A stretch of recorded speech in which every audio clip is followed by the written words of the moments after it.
I'm initially from Iraq, born in Baghdad, but of a Kurdish background. It's one thing to say that I love the Ahlul Bayt, but then when on the Day of Judgment, when I get questioned, how did you serve them? What did you do for them? What am I going to say? I mean, I can't just say to my Lord, oh, I love them, and that's it. I mean, the words mean nothing.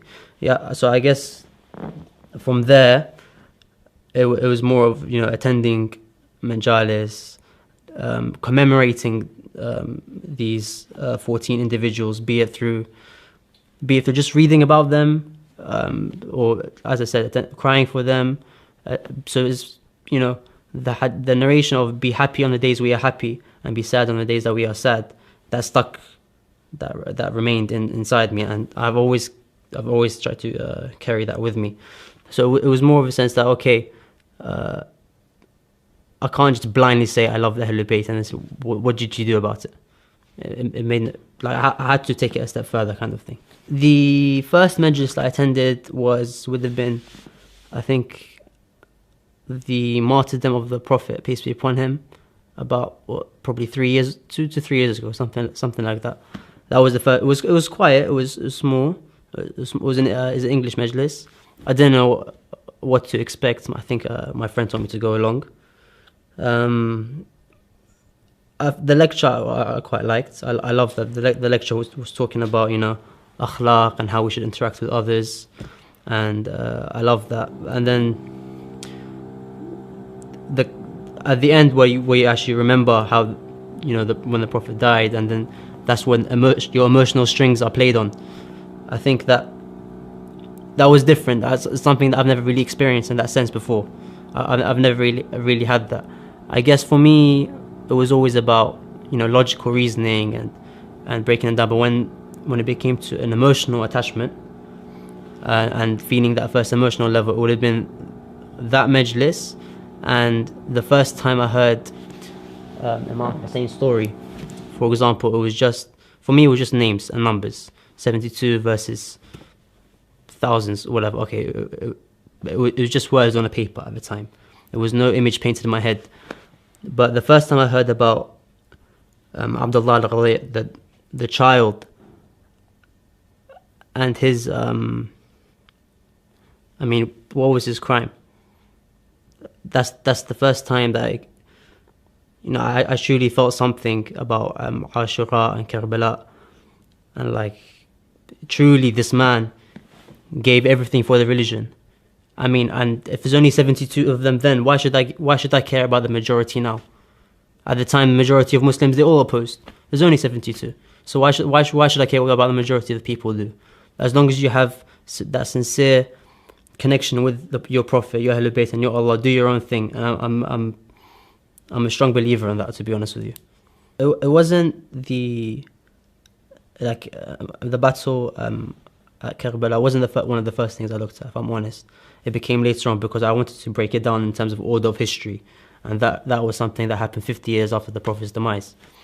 But when I first looked at it, and it's like, why would 72 people go into a battle knowing that against however many thousands, you're going to be killed? But it's all once you truly understand it's for the sake of Allah, once these pictures are painted in your head, and you truly see that they died just for the message and for the Quran, and then it's not just Imam Hussein alayhi salam, it's all 14 of the infallibles. You see each and every one of them was martyred for the message, for the Quran, for the sake of Allah. At the end of the day, that's what we have to remember. It's all well and good, truly, mourning Imam Hussein, but we need to remember, why are we doing this?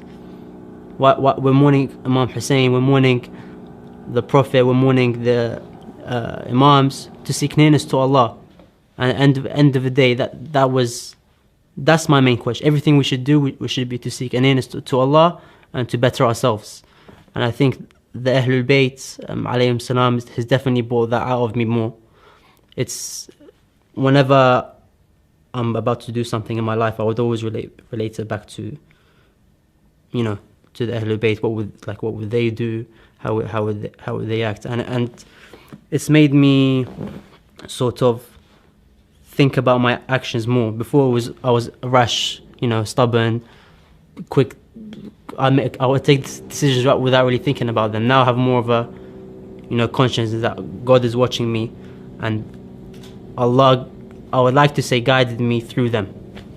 I mean, at the end of the day, once you truly understand that these were, infallible individuals, you learn more about their lives, and you read their biographies. It truly inspires you. I mean, it wants, in the sense that it's going to bring out, hopefully, your better side and your better characteristics. I think it's definitely, accepting Ahlul Bayt in my life has made me more of a calm-headed person, to learn to bite my tongue more, to understand that these individuals, even when they were in the right. For example, the Prophet was pelted with stones. He'd be bleeding from head to toe, but he would still stay silent and he'd pray for forgiveness from the enemies, for his enemies. And it's stuff like this which makes you realize how trivial and silly matters, petty arguments in your life truly is. I mean, we fight or argue over something so stupid when these individuals went through so much more for us. They gave up their lives, their family, just for us. And I think truly, when you truly understand that, how can you not love these individuals? How can you not want to serve these individuals? To seek closeness to Allah. These two friends, they want. I don't think they'd want me to mention the names, but I'd give everything for them. I mean, I see them as, without doubt, they're brothers to me. Without them, I wouldn't. Without their patience and their support to when I was bombarding them with questions. And I know, looking back at it now, I didn't realize at the time, but I was, it may have been annoying or irritating. I'd be calling them up. What about this? Where'd you get this from? Prove me the source, kind of thing. And then I get the references, go read the references, then I would provide counter arguments. And it's, I guess I was probably aggressive in the sense of, what about this? What about this? But they always maintained a calm attitude towards me. It was because it's very easily an argument if you go aggressively towards someone, immediately they're going to want to defend themselves, and they become shielded, kind of thing. But no, they were very open-minded, very caring for my needs. And I think looking back at it now, I can't thank them enough for what they inspired in me, and they'd always be in my prayers. And as I said, they're like brothers to me, these two. This year I decided to go to Hajj, and alhamdulillah, Allah accepted me and I was allowed to go. It was my first real any Islamic trip. I haven't been on any ziyarah before. I've never been to Umrah before, so it was the first thing, kind of like to get thrown into the deep end. And I guess it's, no matter what you say to someone, it's difficult to prepare them for such a trip. I mean, it's completely, there's two parts to the trip. Let's say there's Medina and there's Mecca. They're completely different. Medina, when you first arrive, is more of calm, peace, serenity. You're alone. This is your Prophet. He's right in front of you, kind of thing. And you're left in awe. I think you get lost for words, and it's a feeling that I'll never be able to explain. And then Baqi', the first time when you see those lonely graves of those imams, I think I've formed, because always when you ask someone which imam are you close to, each person has their own story, kind of thing, of which imam they feel nearest to. And I think for me now, it's without doubt, it's Imam Hassan alayhi salam. I mean, you just see, he's, even to this day, at least Imam Hussein has 20 million today. You look at Imam Hassan, he's alone. He's, even to this day, 1400 years after he's martyred and poisoned, the whole world was against him. He's by himself. And it's weird, but you can even feel the sweetness in the air of Baqi'. I think anyone who's been can definitely relate to that. And then Mecca was out of this world, truly out of this world. I mean, I think that first glance of the Kaaba, it's something, it's an image which will remain for me till I die.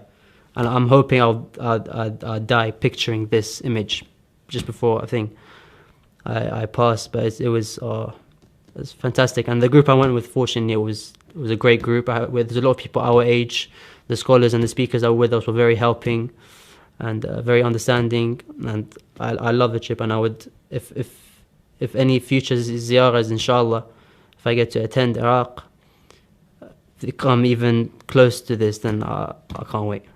At the end of the day, it's, for me, Hajj is about, you know, emotions, letting yourself go, completely giving yourself to Allah. I mean, when you stand there and say labbaik Allahumma labbaik, it's like you're telling God, here I am. I'm here today. I'm giving my life to you, and it's like everyone is dressed in white, so it's a sea of white. We're all equals at this point. Arafah, the night of Arafah and the day after, there's a narration, I believe, I think it was Imam Sadiq, says anyone who doubts he has been forgiven on this day has committed a sin. That's just to show the mercy of Allah, that no matter what you've done in your life, anything you wiped out, like you're born again on that day. And you know, you just have to go there to yourself to see the emotions completely taking everyone over. It was a beautiful experience. From everything about it, from the tawaf, from the nights you sleep in the streets in Muzdalifah, to the Umrah perform, everything. It's truly was a incredible experience. Yeah, I mean, without doubt, I see, like, my attitude towards life has, I wouldn't say completely changed, but it is different. In the sense, before I wanted, you know, to have a good life, you know, to get money, become rich, etc., live a comfortable lifestyle. But then I came across a narration again, and it plays in your head, and I try to remember it whenever I can. Is that you will not be regarded a true believer until you see the misfortunes as blessings and the luxury as disaster. I think it was by Imam Sadiq alayhi salam. And it's interesting because any misfortunes that befall you in this life, you have to just see what Sayyidah Zainab went through after Ashura, and it's nothing in comparison. So now I don't want to say I'd look forward to having misfortunes, but I definitely wish to now stay away from luxury, in the sense before I would want it to go more nearer towards luxury. In the case that, you know, it might take you away from Allah, or I always want to keep that. I don't know how to put it, but I say a modest future instead of chasing wild dreams and earthly desires.